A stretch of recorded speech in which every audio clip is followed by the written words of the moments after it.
almost took some really harsh jabs at Koma and then just got shut down. And That trash talking was fantastic. I really enjoyed that. My favorite was looking at Koma's face when he was saying that. He was so mad. He was like, you just wait. You just wait, kid. And then SKT did get the win. But we're right going into bans. LeBlanc being banned out against Goong, actually, from KOO, although KOO does play a pretty good LeBlanc himself, too. And that's it. They really just want to try to limit Goong's champion pool, trying to... I think this is very wise. Yeah. KOO, they're very different players. KOO, not much of an assassin player. There's the Azir ban. So KOO always known for that heavy control mage style, and Goong as the assassin player. So you're not really hurting KOO's champion pool too much. Narban will be going down. They may want to take Hecarim for Smeb. And what will the last ban be? It will be the Cassiopeia, so... Whoa, okay, yeah. Didn't think we were going to see Rise. Maokai possibly for that top lane instead of Hecarim. Both being very strong in the top lane still. I think you take Hecarim or Maokai here for sure. And that's what it's going to be, Maokai. Nautilus being pondered over. I mean, Watch had some really good mechanics with that Gragas, and Gragas definitely a top-tier jungle pick right now for everyone. And Watch always has one champion that he can play, that he really prioritizes, and we've seen a lot of that Gragas priority between teams, but the Nautilus is a bit interesting for Pure, and there is a very fast lock-in of a Lulu and a Rek'Sai, so we may see a return to Juggermawing here from the KOO Tigers. I mean, Smeb put up a good fight with it against SKT. We'll see if KOO tries to go back to their roots. So what is Goong going to play here? Because he doesn't have too many options. Remember, the champions that he pretty much played in the opening series are gone at this point in time. Could play Kassadin, I suppose, but that's going to be a little bit tough, I think, against Lulu early. Yeah. I mean, I wouldn't really expect the Yasuo. Ahri or Kassadin. Ahri seems really reasonable. I mean, Goong was known for his Ahri 2 during his debut, as Ahri and Gragas making some really big highlight videos. Okyu, welcome back to Youngstown Esports Stadium. We missed you for the last couple of days, but... Where you play Vayne. I mean, I do love the synergy between Gragas and Vayne. Isolating that target for Vayne can be very good, where she can burst them down quickly and then continue to tumble forward into the rest of the team once you have a man advantage. So I like it. They've got a great pick comp going on now with the Ahri, with the Vayne, but their team fighting is going to be somewhat limited. As Gorilla taking a look at that Annie right now.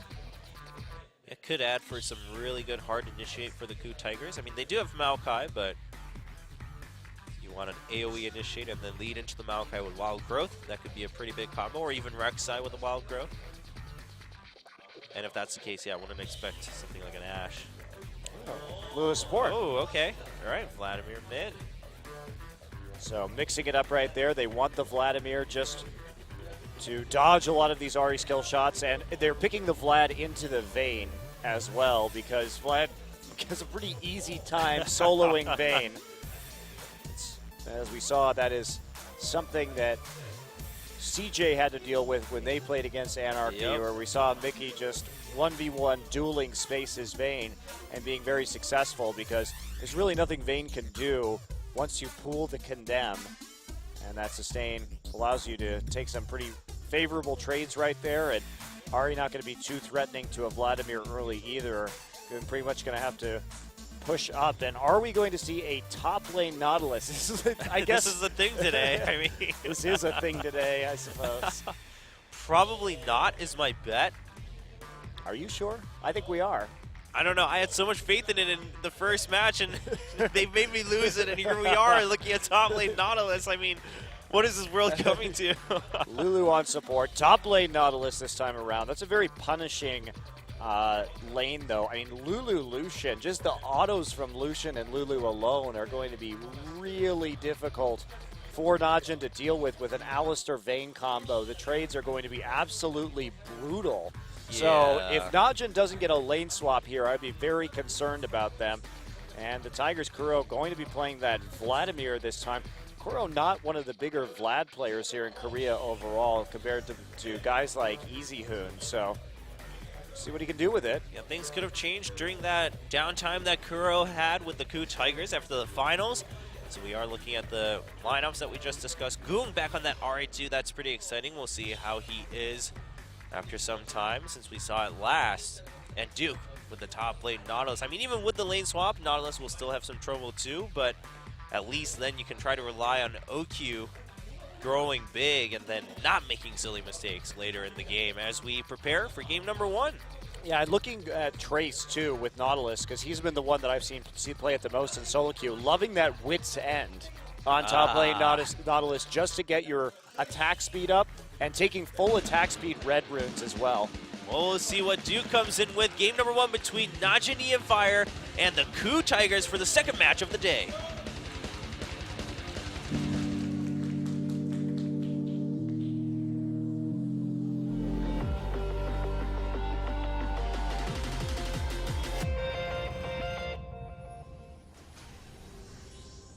Welcome everyone to match number 7 of the summer season.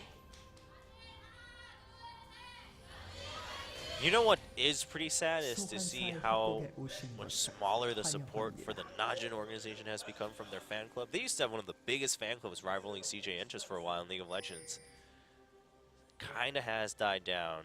But Watch is still there to keep a hold of the... Keep a hold of the fangirls, yes. Yes, he is. And Peanut as well. That's true. We haven't seen Peanut yet this season, actually.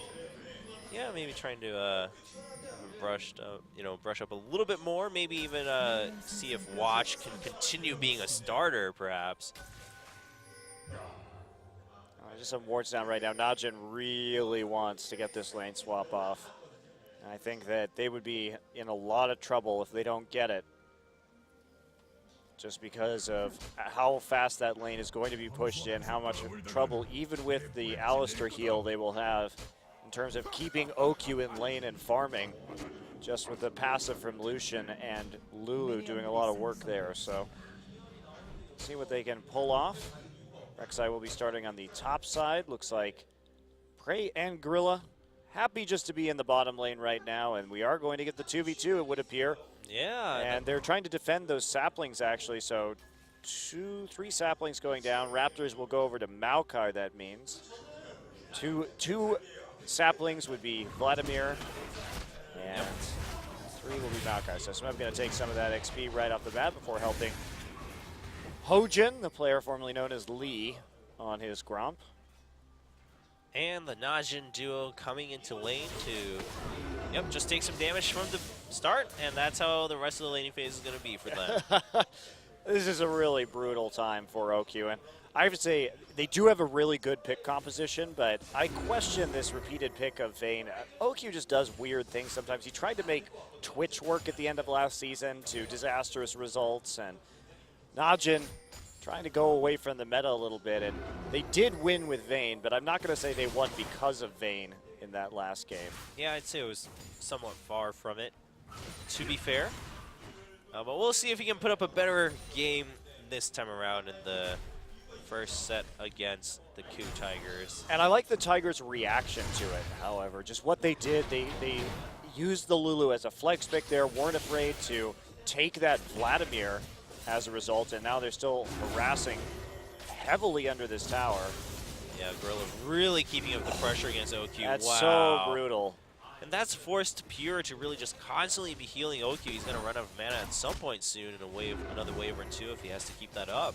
Yeah, the damage is getting down onto the tower as well. They're going to be losing some CS. OQ already a few CS down, and we're going to take a little bit of a pause, I suppose. Why not? Need a break early on, right? Yeah, it's been some time. It looks like possibly KOO with a technical difficulty, but we will wait to get an update. OQ already looks very concerned. Well, he's like, oh no, what have I done? It's coming on. It's all coming back to me. I mean, I wasn't even that impressed with OQ's Vayne mechanics in that game. His tumbling wasn't stellar. Mechanically, he was a little off too with his QSS usage. Pretty slow. Whose Vayne was more impressive, OQ or Space? Oh, jeez. These are the AD carries we deal with now in Korea, Monty. I'm trying to think if there's a good Vayne player left in Korea. I don't think there is. Imp is gone. Imp is gone. Piglet's gone. Yeah, those were the two good ones. Yeah, and they really were good. I miss the days when Piglet would pick Vayne and then just roam after And taking split care of push. the lane phase. Yeah, Split push forever. and then just go and gank for impact and get some kills. Well, it looks like everything's solved no matter what the problem was, and the players will be double checking to make sure everything's all right in game as we jump right back in with OQ getting hit once again. And it looks like actually Gorilla gonna back off from it, do some roaming here. Goong in the mid lane has to flash immediately. Hojin on the 330 gank and watches there, but Gorilla just tags him with a glitter lance so he can't join in from the side. Has control of that speed shrine already. Not entirely sure, since Hojin was already ganking the lane, what exactly Gorilla was looking for there on the roam. I think he was a little afraid that there might be a jungler coming gank. in, a counter gank, so maybe he can.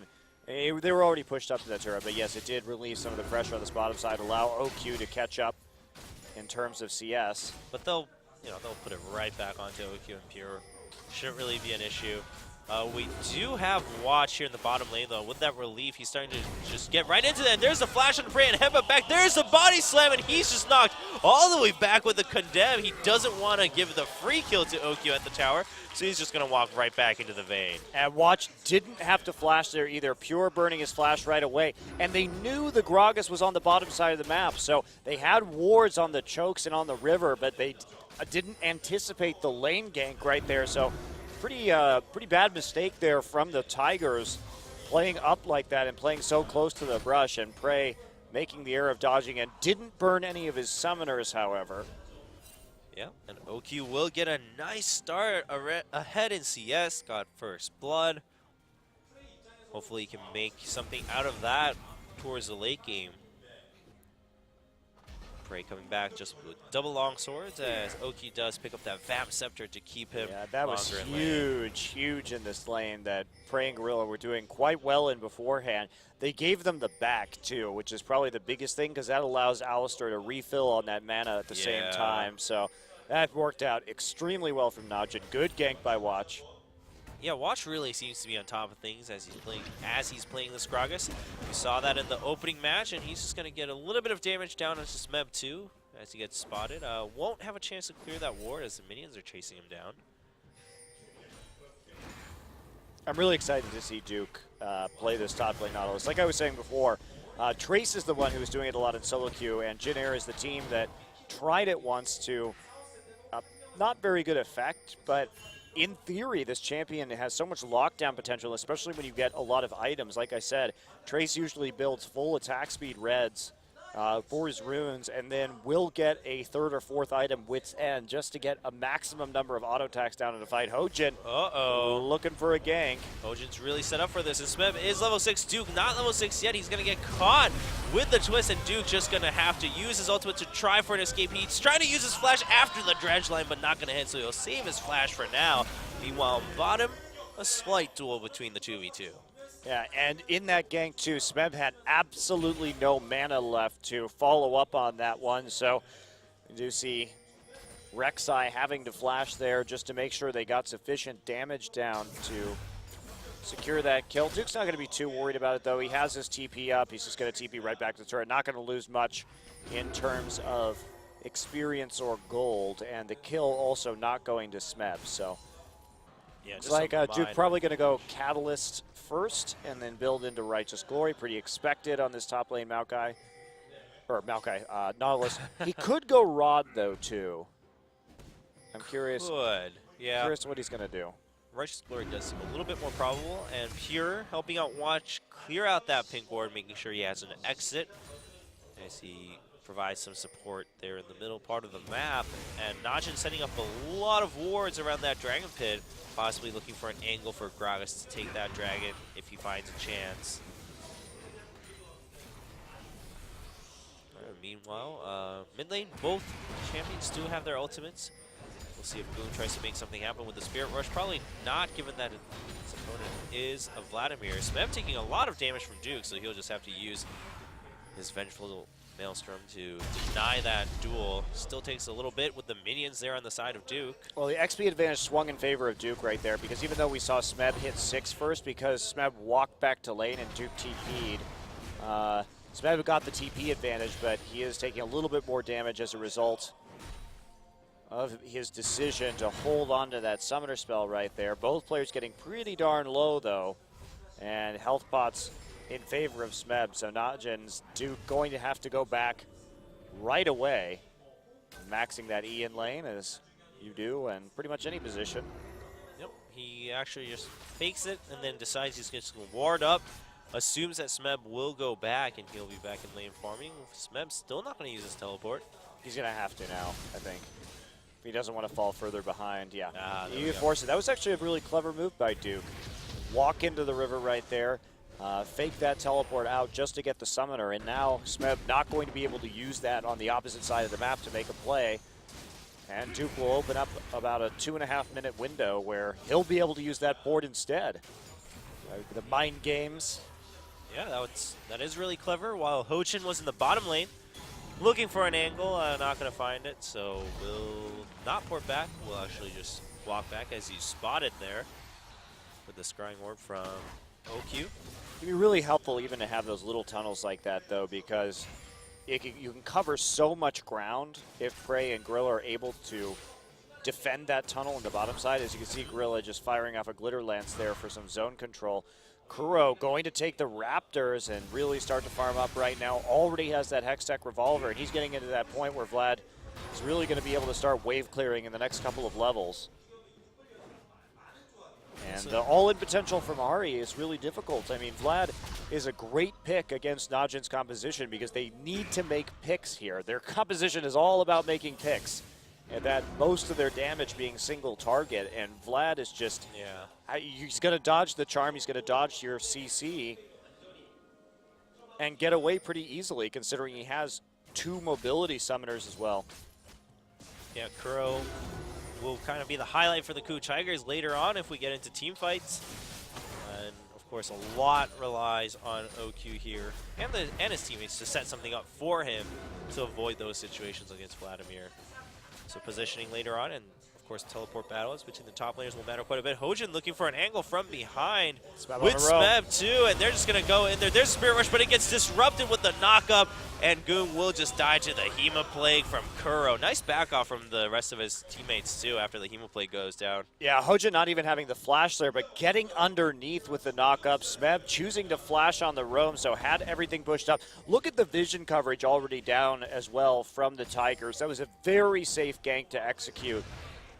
They had eliminated a lot of those wards. Good pinks, and so clean gank right there. Gets KOO a kill. And he completes his Will of the Ancients. And Goong opting to start this time with the Morello Nomicon. Probably, you would think, building into Luden's Echo next. Yeah, it would help a lot, especially inside Vladimir is going to keep pushing up. Spirit Rush down for Goong, though, so he's not going to be able to exert too much pressure in the mid lane. Najin's still trying to take this chance to go for a solo dragon. Now OQ going to also come up here. Even though the wave is pushing in favor of KOO, they left the lane, so they just want to try to make this dragon as quick as possible. And OQ going to leave in the middle of it as they deem it safe enough with no one being spotted right at the red buff from KOO Tigers. Yeah, Tigers just choosing to give this up too. I mean, they didn't even use the Void Rush right there, and we just see Hojin going over and warding right now afterwards. So they knew what they were sacrificing in order to make that play, but they get a free recall. Meanwhile, Vayne's still not in lane. OQ doing a great job of just keeping up in terms of CS. Already has that Blade of the Ruin King finish, so a nice advantage for him in this lane after that early gank was so successful. KOO getting a deep ward in against the Najin team. He's going to clear that bank. Gets hit by a charm, but not too concerned as his teammates show up. And Goong doing his job to clear the deep ward from KOO with his lens. And there's just not a whole lot that Goong's able to do in terms of sustain in this lane either. He's going to lose out over time on these trades, even though he does have that passive that gives him a little bit of spell vamp from time to time. It's just Vlad is really coming into his own right now. This is where Vlad gets very strong. Continue to push the wave, constantly chipping away at your tower. Goong trying to take those little raptors right there. Doesn't have time to finish the big one off, though, and that unrelenting pressure that KOO's putting on, just walking right up to that minion wave and pushing, pushing, pushing. Yeah, KOO trying to start to extend that CS lead. Meanwhile, bottom, thanks to the early lifesteal from OQ, not as concerned about the rest, although that kind of hurts now with the Glitterlands being upgraded. But now that he has the Blade and he's got the Alistair heal, it doesn't really matter. He's going to be losing these KOO's trades. caught in the middle. He already pulled, so there's a charm afterwards. A little bit of a misstep for him, going way too deep for wards against Najin. Yeah, especially without backup right there. Your bottom lane is pushed in. Hojin's just not there to help you out. So you walk into a blind jungle like that and you expose yourself to an all-in attempt. KOO Tigers did spot watch from the Dragon Pit, so they're going to play pretty safely here in the bottom lane. Hojin also making his way down bottom in case they still go for a dive. Although we probably won't see that with the Lulu there for Ultimate being live. And Hojin spots the red buff steal attempt from Watch. Will he be able to stop it though? Pure is also here, so is OQ. And yeah, they're just going to have to back off from that as Watch smites it.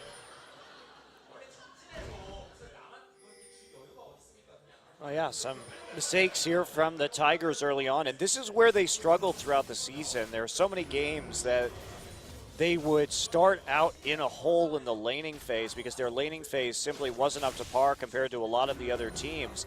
But then, just due to great use of item power spike timings and good team fighting, they would be able to come back from behind and take a win. And it worked for them for a long time, but it's still a weakness that this team has that they haven't, I think, really shored up yet.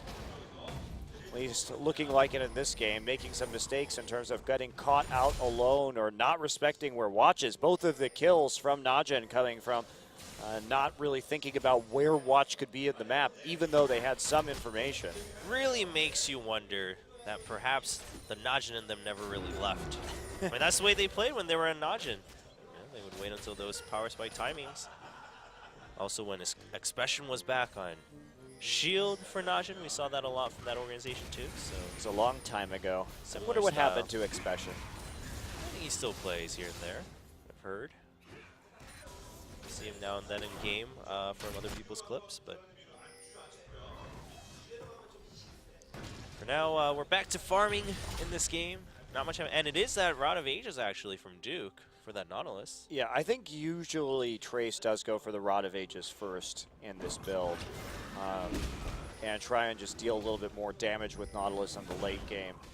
And since Pure maybe going for a Righteous Glory anyway, and Glory not actually the most necessary, I would say, in this composition. You have a lot of ways to pick somebody off already with the crowd control that you have and the mobility coming in from Alistair and from Ahri, as well as Gragas. I mean, you close those gaps pretty quickly, Yeah. so. That makes sense. I am gonna assume we are also seeing those attack speed runes on Duke, just given his animations in lane. Of course, we'll be able to double check that once the day is over. Hojin hasn't really been doing too much. I mean, he's had a couple successful ganks, but being relatively inactive, just farming away as Watch goes for the Rift Scuttler on the bottom side. Dragon is up in a minute and a couple more seconds afterwards. Yep. Just more and more farming. It's been a very farm-heavy day. Except Yep. for that game 2 with SK Telecom, where they were mostly just farming Spanish champions. But a little bit of a different story that time around. Game 1 made up for all of that. It's Abyssal Scepter, actually, next on Goong, so very concerned with these trades from Wow. Vladimir, actually. But that'll delay a lot of damage from Ahri. Will help with Nautilus's damage just a little bit, and Gragas's as well. So perhaps in a Yeah. team fight, they'll be outputting just a little bit more, but we're dead even in this game right now. But Najin having that completed Blade of the Ruin King, no Infinity Edge yet, and not really that close either for Prey. That teleports up for both top laners. Dragon waits to spawn in 20 seconds. Boom just trying to keep up the pressure in mid lane, but KOO's not going to let down either. Prey getting a nice ward towards the river there to make sure they know exactly when Najin leaves the lane. Goes for the dragon. Hojin making his way back towards the bottom side of the map. Looks like both teams might start to gather a little bit. Oh, Goong and Kuro getting in a little bit of a scuffle, but neither one taking too much damage. OQ trying to get pressured out by the KOO Tigers, but again, all that sustain we mentioned earlier. Nice chuck by Hojin, but watch, we'll just get rid of that ward. Probably sit there again. Merc Tread's actually from Kuro as well, and against the composition they're dealing with this amount of CC, that's probably a wise decision. Good warding from both teams, actually. No one with complete control over the pit yet. Not really any movement. No one is in a position to go ahead and take this at this juncture. Smeb already has the home guards. He has a chance right now to recall. He's actually going to start punching a pink ward in the tri-brush up at top side. Duke's going to cut him off. Yeah, and Smeb, yeah, he needs to watch which path he takes out of that. Might just have to walk back to lane as we see Goong starting to maybe make his way up top. Kuro trying to make sure he can follow if he does. And so no moves on Dragon. Both teams deciding that it's too dead even to take a risk. Let's try to wait until the other team makes a little slip up, and KOO gonna take this chance after they push up the bottom lane to clear some of that vision near the Dragon. Watch is still nearby. Hojin might have sensed that with his Tremor Sense, so he'll back off from the mid lane. Smeb just using Twisted Advance to come back towards his tower. Yeah, Duke really winning a lot of these trades, however. And Smeb is trying to get a Frozen Heart first to help deal with this Vayne, but it's not helping him in the lane at all. So his itemization not really for the laning phase here outside of those Merc Treads. Of course, with that home guard already up, he wants to fight this Vayne as soon as possible and really make her life quite difficult. Although what is good is that the Frozen Heart will limit some of the CC from Nautilus's passive, so it does have some upside, just not in terms of the damage that is going to be coming in these team fights. And Kuro just slowly farming his way. Already has the distortion enchantment for that uptime on his Ghost and Flash as well. And he probably is going to be working towards that Zhonya's Hourglass, particularly against the Vayne at this point in time. But no real attempt at this Dragon. Smeb slowly losing control over his tower. Yeah, Duke's been keeping under pressure really well. Abyssal Scepter also finished for Goong on the side of Najin. So both mid laners going back and getting some crucial itemization done before a possible Dragon fight. Goong also just picked up that blue buff, so Najin may be looking for an angle once again. They have gotten some vision in the river again, but it's been shared by the KOO Tigers and not too much behind the Dragon Pit. And there we go, Pure finally getting some vision behind there, but they're still just in broad daylight for the KOO Tigers if they start that Dragon. Goong trying to position himself first, and there's a teleport coming in from Smeb actually from home with the home guard, and he's going to Twisted Advance onto Watch. There's an explosive cast to keep all of KOO Tigers behind, and Goong's putting out so much damage onto Kuro. He actually has to pull out, and Gorilla caught way behind the fight against OQ.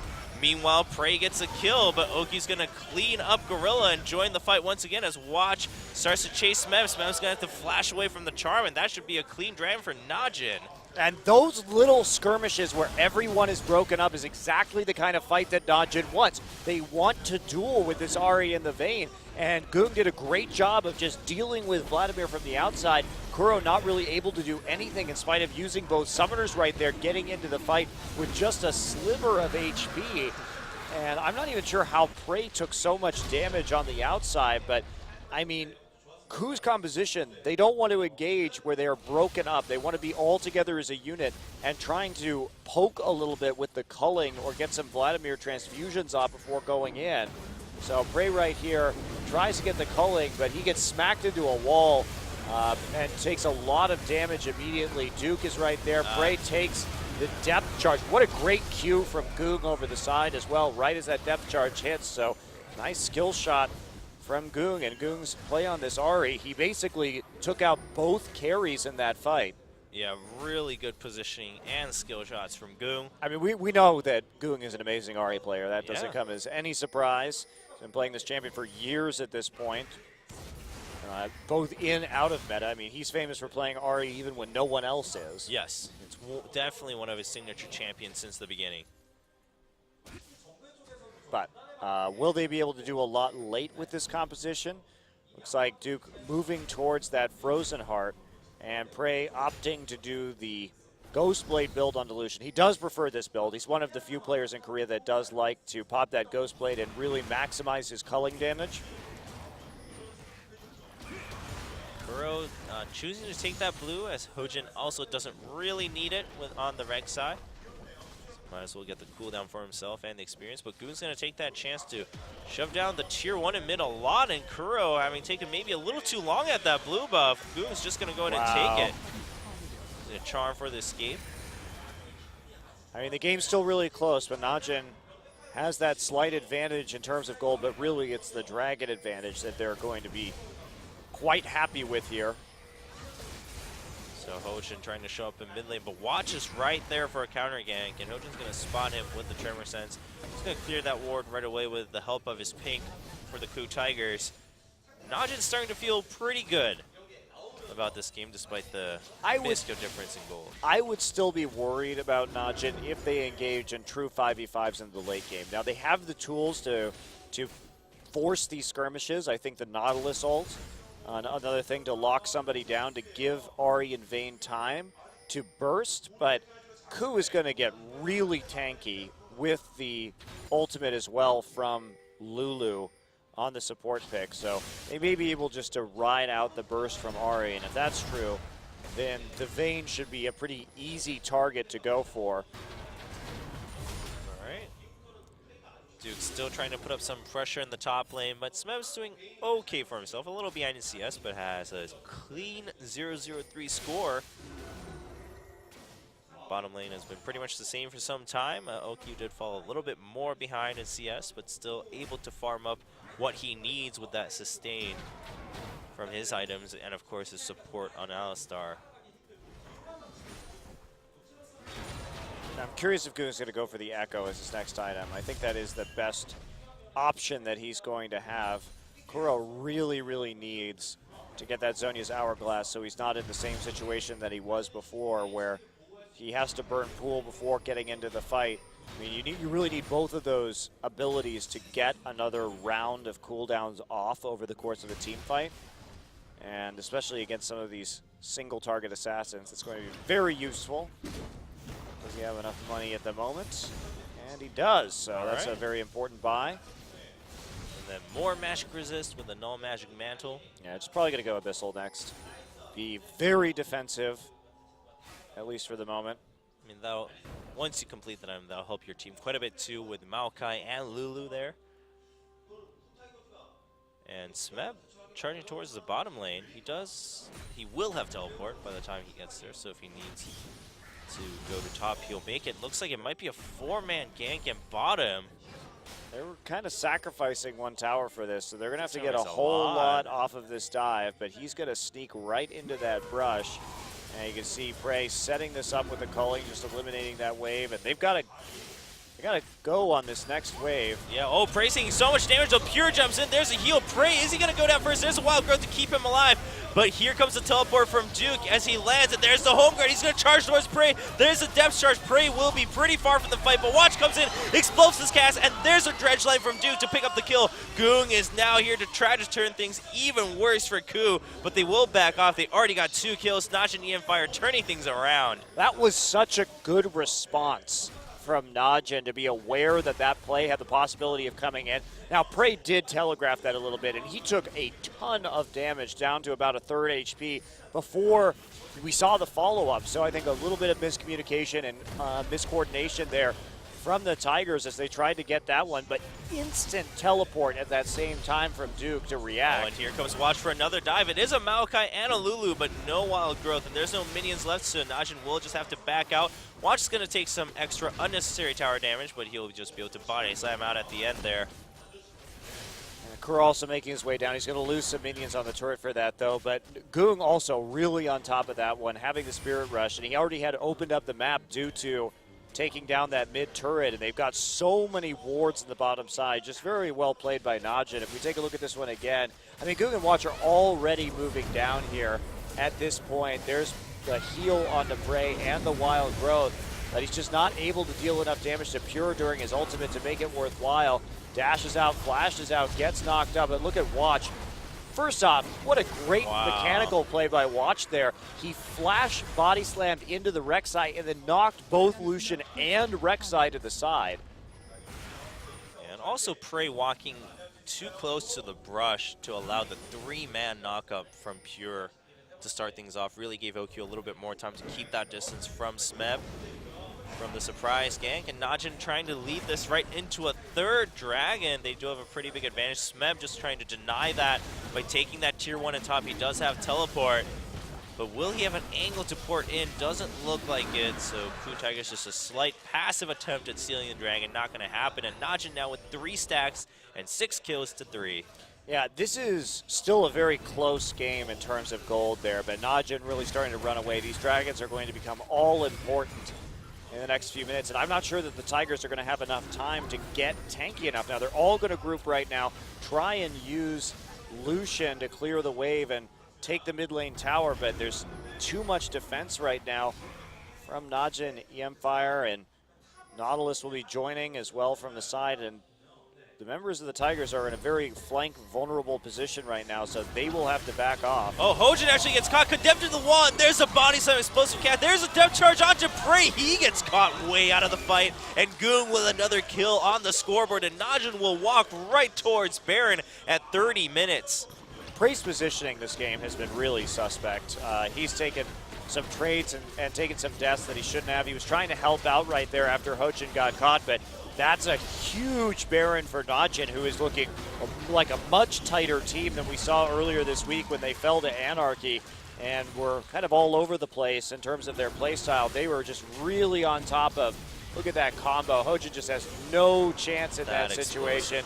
And Prey knocking him over as well. But I mean, Watch has been great on this Gragas, that's for sure. He won that MVP in Najin's first game, and he's making a... He's really doing well tonight. That play in the bottom lane where he turned that gank around was particularly impressive. Now the last Whisper complete, QSS done. Wow. I'm not sure anything's going to be stopping OQ at this stage. Yeah, things look really good. Of course, already 3 stacks of Dragon 2. That movement speed is going to be pretty big in these fights where OQ really want a kind of a messy fight in their advantage. So like you said, KOO Tigers will need a lot more time, probably at least 10 or 15 more minutes to make something completely in their favor in game 1 of this series. Watch just going to tank that for a little bit, allowing Oki to take the tier 1 and bottom, widening that goal lead even more in favor of Najin. Yeah, Najin really showing up. Now they didn't have the staying power down the stretch after winning that first game with a similar composition of mid-assassin versus and Vayne when they played up against Anarchy. So see if the Tigers can bounce back a little bit, because I like their composition here, but there's been a lot of misplays, a lot of timing errors from the Tigers, just not very clean in terms of setting up ganks or communicating where Watch is on the map. And the culling really not doing much against an already very tanky Watch, and Oki's just going to safely take that tier 2, and so is Duke in mid lane. Pressure in 2 lanes altogether here for Najin. Some pings in the top lane, so we'll see if a couple of the members of Najin rotate up there while the others keep up the pressure in mid, or if they'll just all move up there and push down towards that tier 2 while taking control of the jungle.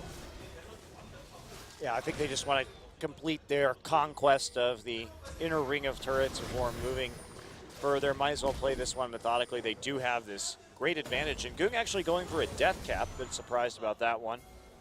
Yeah, he did finish that after that big fight down in the bottom lane. Goong looking for a charm, not going to find it. Preferring that extra damage overall. Yeah, the thing about it, though, is with Spirit Rush, you have so many opportunities to proc that Luden's Echo multiple times over the course of a team fight, so it ends up being a pretty efficient item on Ahri. And here we go.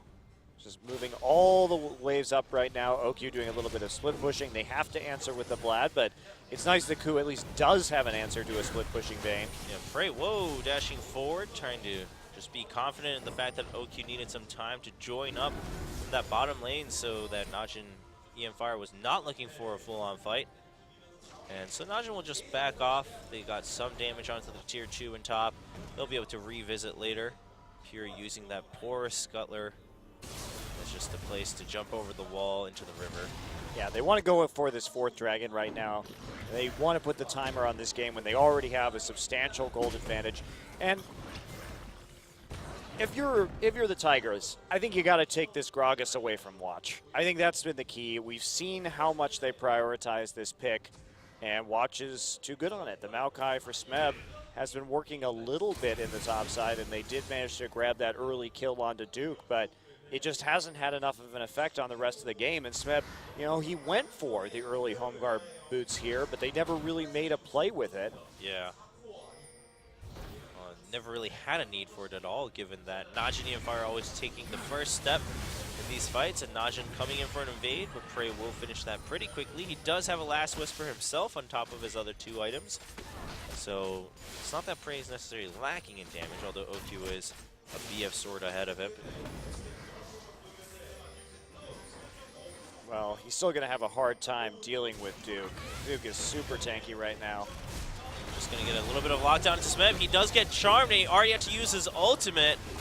And, oh, they're going to push him right back in with an explosive cask, and OQ's now here to start the damage on whoever's in front of him. He's going to now latch onto Ocean, and then Kuro not able to stick to them. Meanwhile, Duke's going to keep Smeb zoned while Goong picks up a kill onto Gorilla, and OQ just chasing Kuro down, not going to have an answer for that Vayne. Oh, there's the Zonias. But there's a tumble, and Watch just going to steal that under from OQ's nose, and Duke's still just keeping Smeb at bay, but with way more health, and Watch just with a barrel from the side. Smeb is just healing with his passive right now, faster than Duke can actually damage him, so needs a little bit of a helping hand there to finish off the kill. Now they're going to get that dragon number 4, going ahead and prioritizing that. OQ can solo push into the mid inhibitor at the moment, only Hojin there to stop him, so pretty clean game from Najin right here, taking every single dragon so far. And the Tigers not having too much of an answer to some of Watch's jungling, and Watch's really fantastic explosive casks over the course of this game. Yeah, 209 with some... Yeah, nearly 100% kill contribution. Taking a look at this one again. So Smeb gets caught out, then he gets isolated. This is exactly the kind of fight they need. Look, they punt the Vladimir out. He's been ghosting this entire time, and he only, at the very end, managed to get a few attacks down, but by that time he's alone with Vayne and a whole boatload of crowd control in the back line. I mean, this composition is being really nicely played out by Najin. They're getting the fights they want. But that said, they've been playing this style in the games that they have won so far. It's only been 2. I assume they're going to win this one. But when they don't have Gragas and they're reliant on this Vayne and an assassin pick, is it going to be able to be pulled off? My guess is no. Right. The Gragas explosive cask has really been instrumental to getting Vayne and Ahri in these 1v1s. Yeah, like you said, that's always been the case for Watch, too. He always has that one champion that he can really make a big difference on for his team, and that kind of that's the centerpiece for their whole team's play style. See if Najin has adjusted some of that coming in after a big loss to Anarchy on opening day. We have Thornmail now for Duke, too. That's a lot of damage on that shield. Yeah.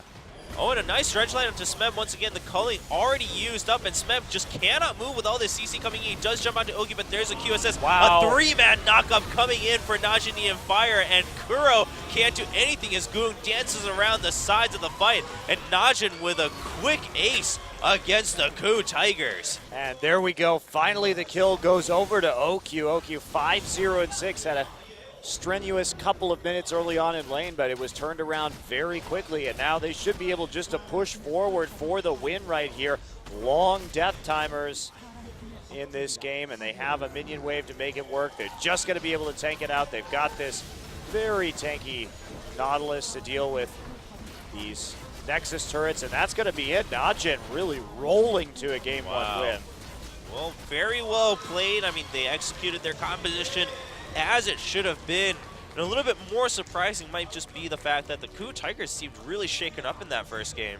Yeah, I think they had a good draft to deal with this too. They had an answer to the Vayne split push. They did some interesting things in the pick and ban phase to make sure that they could deal with what Najin was throwing at them, but it was a lot of mechanical and positional misplays from the Tigers that got them really far behind in terms of gold.